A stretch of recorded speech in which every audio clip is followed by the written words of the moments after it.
Sir, sa tingin ko nagilitan itong apat na dating walis because dahil na nakakulong na rin naman si Mike Defensor para kumbaga humihinga na yung mga taga-supporter na. Well, hindi ko na sa second guess yan. Siguro, ako lang, intelligent based from where I'm standing, where I'm sitting, ang intelligent na conclusion ko lang dyan is baka pagod na rin itong mga ito eh. They have several cases already at alam naman nila yung nangyari talaga. Oh, I'm not saying, I'm not giving credibility already to their latest testimony, yung affidavit nila. They haven't read the whole of it. Sa news ko pa rin lang nakita. Pero ako lang, the possibility na pagod na. They want to go on with their life. Akala nila ganyan. At saka, siguro, baka may katotohanan yung sa sinasabi na yung pinangako sa kanilang mga pinapangako ay hindi nangyari. So, sabi mo kanina pinas na kami, sabi mo nakatakip yung mga mukha yung natin naman. Pero somehow, may na-identify tayo kahit isa lang doon sa apat. Meron may lumabas yung pangalan eh. So we have to compare lang if it is really his signature, di ba? So kami lang from NBI side, we have to be careful. Kasi nga, nung lumabas yung joint affidavit na pinagsamang salaysay, meron na kami mga pagdududa. So ngayon, kailangan namin i-validate, kailangan namin maimbestigahan. We cannot comment on the credibility, on the value of their testimony until na kami mismo nag-imbestiga. Yung aming findings doon, dahil sa 18 Marines doon, still stands na yun yung position namin. But dito sa bagong development, we have to investigate. Hanggang ngayon, hinihintay ko pa yung certificate of detention. No? 2 beses nang kinorek dahil may errors daw. Pero ngayon, for signature na daw, so hinihintay ko lang para dala ko yung mga dokumento sa night duty court sa Makati. Okay. Sir, pwede po yun na dito po sa Las Piñas RTC yung issue po ng warrant and then nilipat po tayo ng jurisdiction sa Makati po para mag-post ng bail. Pwede yon. Kasi medyo nalituhan po kung pwede po ba yun sa rules of court. Oo, pwede yon. Halimbawa, nasa Davao ako, meron akong warrant of arrest na inisyo ng Las Piñas, pwede akong magpiyansa sa Davao. Pero attorney po, paano po yan? Kasi nasa po yung ating po mga ex-marines ngayon, kailangan pa po ba natin sila bitin pa sa night duty na Makati RTC? Oo, para pumirma sila later ng kwan. So sasama sa inyo? Hindi ngayon, mauna muna ako. So i-process muna namin and then pag ready for signature na ng judge, saka ipapatransport sila. Pero sir, from dito po sa Las Piñas, lilipat po tayo ng Makati or papamedical pa po? Tapos na yung Tapos medical. na. Opo, doon na po tayo diretso. Firma na lang po ang wala. Unusual ba yung certificate? Ipaprocess lang muna. Yung certificate of detention, usual ba na hinihingi yan ng court before mag-bail out? Pagka mag-bail ka sa court na hindi nag-issue ng warrant, kailangan ng certificate of detention. Kaya ito po, nag-issue di ba, sir? O nag-issue kasi Makati Court ako mag-apply ng kwan ng bail. Attorney, ano ba yung nagpatagal? Bakit ang tagal-tagal na maibigay niyo? Yung una, yung ginawa nilang certificate of detention, yung offense daw nila ay theft. So sabi nila, baguhin namin kasi may mistake.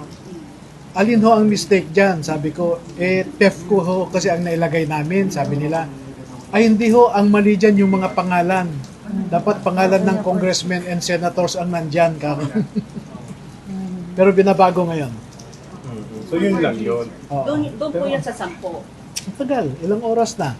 Katulad din po dyan sa, bakit kami inabot ng alas 5 sa korte dito sa Las Piñas, branch 202.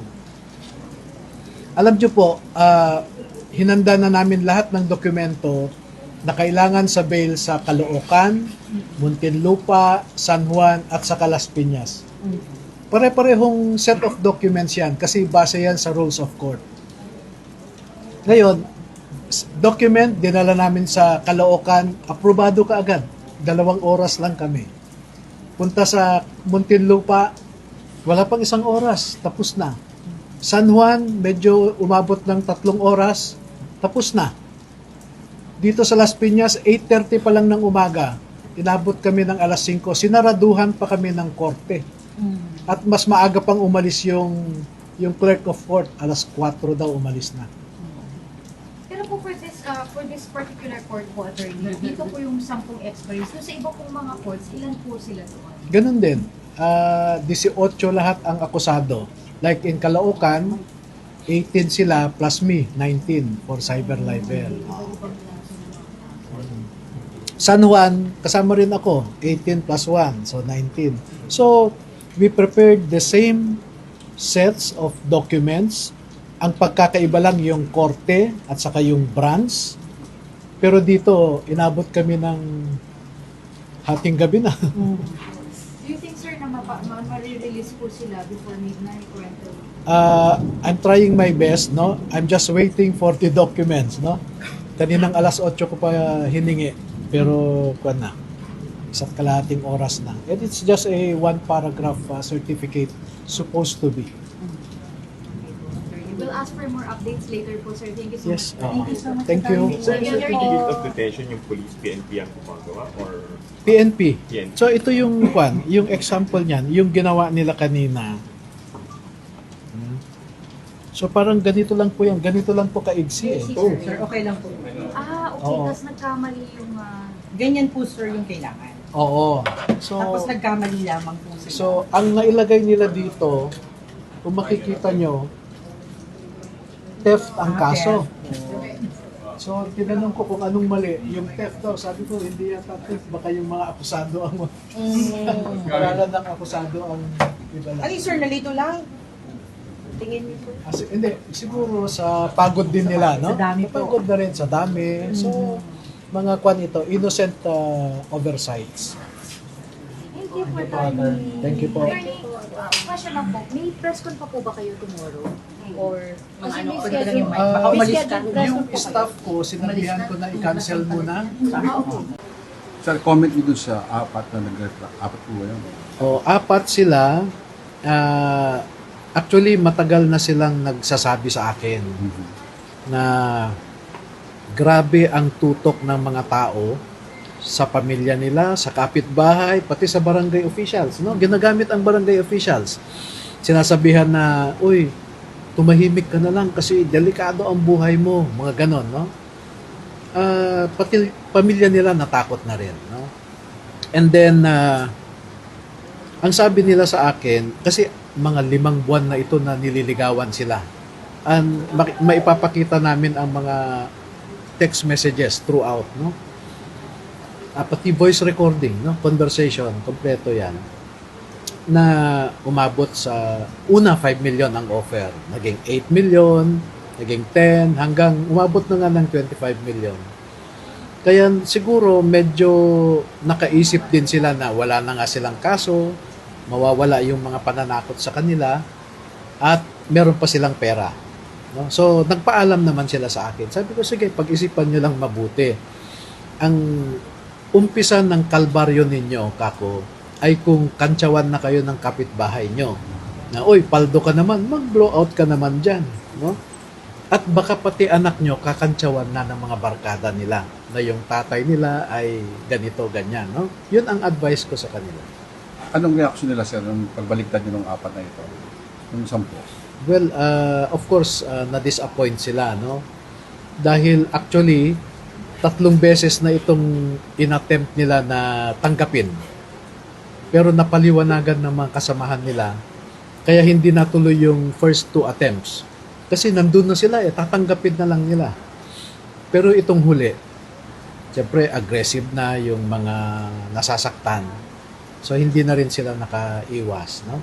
Kasi inimbitahan lang sila sa isang lugar.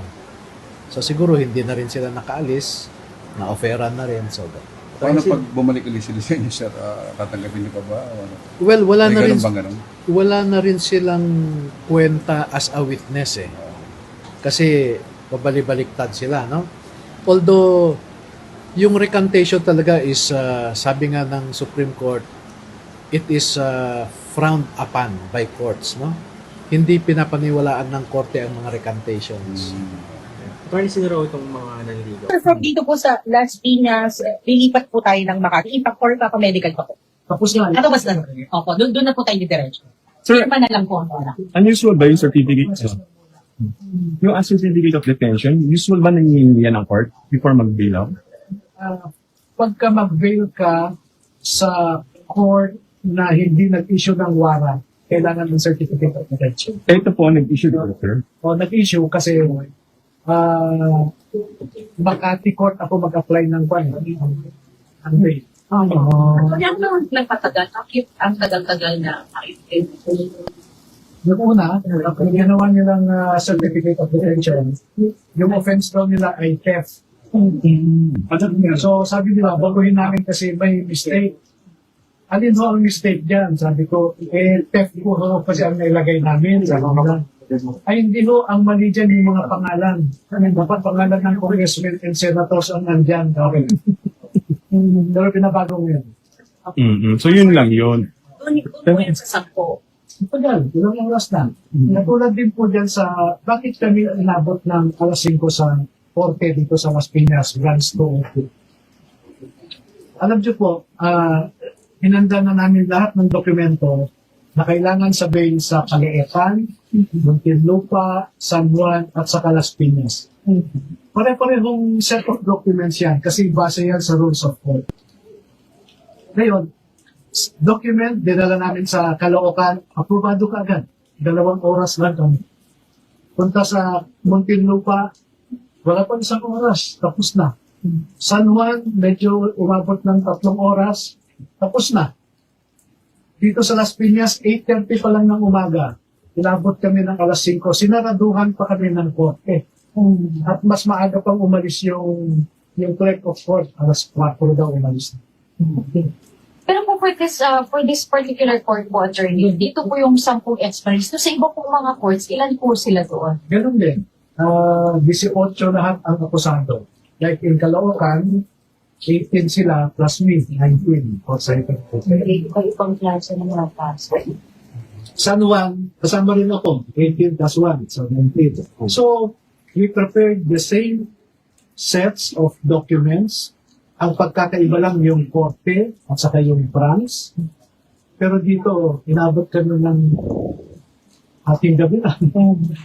Do you think, sir, na ma-release po sila before midnight or until? I'm trying my best, no? I'm just waiting for the document, no? Pwede ng alas 8 ko pa yung hiningi.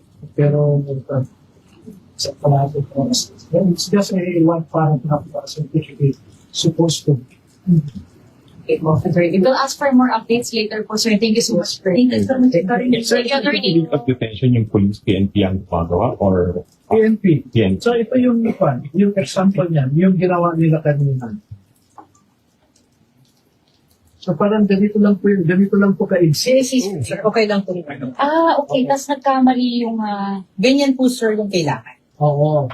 So, Tapos nagkamali lamang po sila. so, ang nailagay nila dito, kung makikita nyo, left Test. So, tinanong ko kung anong mali. Yung left daw, sabi ko, hindi na practice, baka yung mga akusado ang lahat ng akusado ang pinala. Ano, sir, nalito lang? Tingin niyo po. Kasi hindi, siguro sa napagod din nila. Sa dami po. Pagod na rin sa dami. Mga kwalito, innocent oversights. Thank you po. Attorney, question of that. May press con pa po ba kayo tomorrow? Or, kasi may schedule press con po kayo? Staff ko, sinabihan ko na i-cancel mo na. Kasi ito, hindi kami makasigurado. Baka bukas pa ito kung sakali. Cancel press con tomorrow. But definitely we will hold. Okay po. Salamat po, sir. Thank you.